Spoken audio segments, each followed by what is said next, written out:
Hi, Life Tree. This is Troy Tabor, your missionary in Cambodia, with the Daily Tree for you today. It's interesting. We're in a lot of the same boat that you're in the U.S., and that we're finding that we're needing to redefine how we do ministry in a lot of ways. And we do media ministries here in Cambodia as our primary job, but we've been involved in a lot of different areas of ministry. And one of the things we've been doing is working with a local church and doing a home group, a small group session, mentoring and training and teaching and discipling leaders for the church.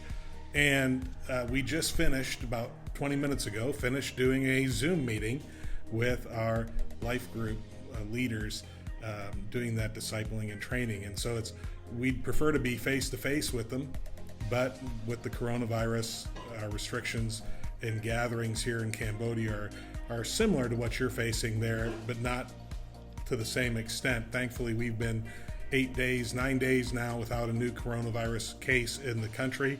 We've only had about 122 or 128 of them, I think is what the last number I heard. But things aren't quite as bad as they are there where you're at, but we still have to do things a little differently as well.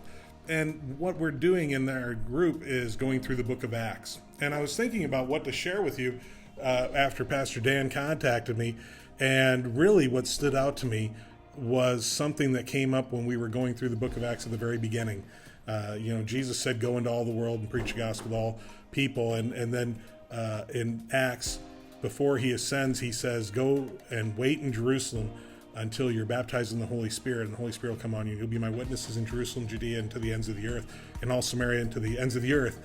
And I always found it interesting because the Holy Spirit comes, they have this amazing time when Peter preaches and thousands of people are added to the church, and then they stay in Jerusalem.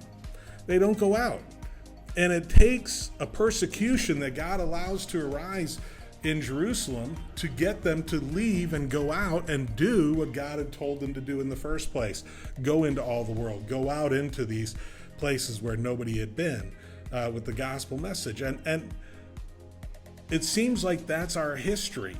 Like that's what we see in the church over and over again, is that God will give us some direction or something that we should be doing, and we struggle to do it until God forces us into the situation. So my question is, what is God trying to get us to do that we haven't been doing in the first place? I'm not trying to say, I've heard some people say, oh, this is a judgment from God on people, and I don't think that's the case.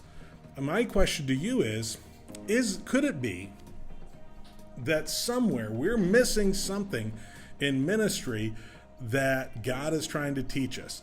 Is there some opportunity we've been missing and overlooking that God is putting in front of us more directly through the things that are happening with the coronavirus? And so I just pray and ask that you would pray and seek God and say, God, what opportunities have I been missing? What are the opportunities that you're putting in front of me through these circumstances? And use me, God, in a new way today.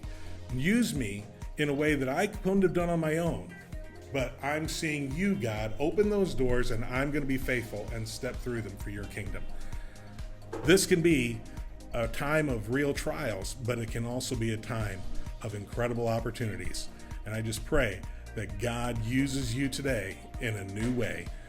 Thanks so much. God bless you, and keep praying for us in Cambodia. And we're praying for you during this time as well. God bless you.